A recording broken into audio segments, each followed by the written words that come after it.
उत्तर प्रदेश की राजनीति में बीएसपी यानी बहुजन समाज पार्टी का एक दौर वो भी था जब पूरे प्रदेश में सिर्फ एक नाम गूंजता था, मायावती। 2007 में बीएसपी ने 30% वोट और 206 सीटों के साथ सत्ता में धमाकेदार वापसी की थी, लेकिन वही पार्टी आज संघर्ष के मोड़ पर खड़ी है। 2027 का चुनाव नजदीक है। अखिलेश यादव कांग्रेस के साथ कमर कस चुके हैं। बीजेपी अपने एनडीए के मजबूत गठबंधन के साथ मैदान में है। ऐसे में सवाल उठता है कि क्या बीएसपी फिर से वही पुराना जलवा दिखा पाएगी? मायावती की नई रणनीति क्या होगी? आकाश आनंद पर दांव कितना असर करेगा?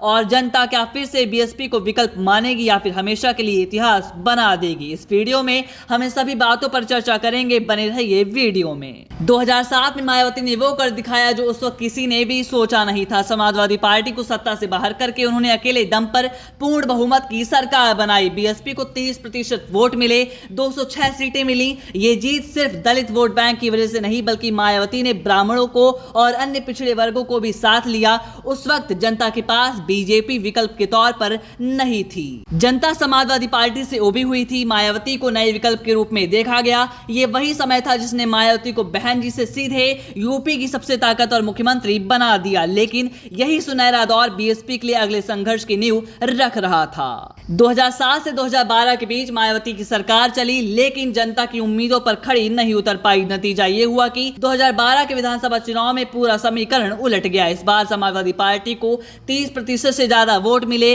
बीएसपी घटकर 25% पे आ गई। सीटों की बात करें तो बीएसपी सीधे 206 सीटों से गिरकर 80 सीटों पर सिमट गई।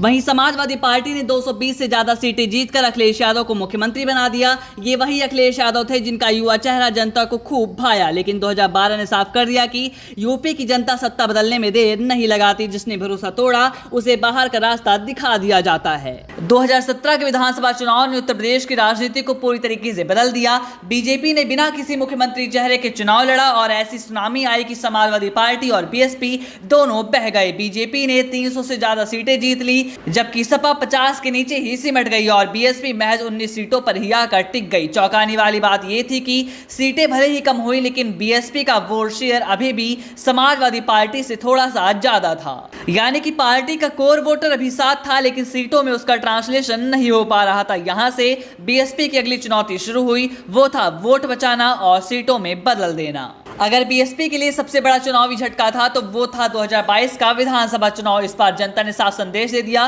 कि बीएसपी सत्ता में वापसी के काबिल नहीं दिख रही। पार्टी का वोट शेयर सीधे 22% से सीधे 12% पर रह गया। समाजवादी पार्टी और बीजेपी दोनों ने अपना वोट शेयर बढ़ा लिया और बीएसपी का आधार खिसक गया। ये नुकसान इतना बड़ा था जिसने 15 सालों में धीरे धीरे गिरते बीएसपी को एक झटके में लगभग खत्म कर दिया। जनता अब बीएसपी को मजबूत विकल्प के तौर पर नहीं देखती है। ये बात मायावती को अब नए सिरे से रणनीति बनाने पर मजबूर कर रही है।